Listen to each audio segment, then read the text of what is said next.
ভালোবাসা যে দিবসে এই বিশ্বের কোটি কোটি মানুষ আল্লাহ পাকে সরাসরি অবাধ্য হবে, এমনভাবে অবাধ্য হবে যে মানুষের জায়গায় থাকবে না।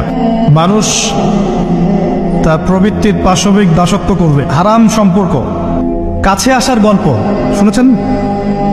কাছে আসার গল্প কার কাছে? একজন গায়রে মাহরাম পুরুষ একজন গায়রে মাহরাম মেয়ের কাছে যাবে, এই হলো গল্প। যে ভালোবাসা বা যে আবেগ আল্লাহ এবং তার রাসূলের বিধানের অনুকূলে যায় না, সেটা কি করবেন? দুটো বিষয়। পবিত্র ভালোবাসা, আল্লাহ কর্তৃক স্বীকৃত বৈধ ভালোবাসা, এটা একটা। আর একটা এর বিপরীত শক্তি, শয়তান কর্তৃক স্বীকৃত ভালোবাসা। আমার কথাটা একটু গভীরভাবে বোঝেন। একটা হচ্ছে আল্লাহর পক্ষ থেকে স্বীকৃত বৈধ ভালোবাসা, এর বিপরীতে হচ্ছে একটা প্রবৃত্তিগত পাশবিক দাসত্ব, শয়তান কর্তৃক স্বীকৃত। কথা বুঝতে পারছেন? আল্লাহ কর্তৃক স্বীকৃতির মধ্যে আমরা পিতা মাতাকে ভালোবাসবো, বরং পিতা মাতাকে যে ভালোবাসবে না এবং তাদের খেদমত করে জান্নাত লাভ করতে পারবে না, এই সন্তানদেরকে নবী সাল্লাল্লাহু আলাইহি ওয়াসাল্লাম অভিশাপ দিয়েছেন। নমস্কার।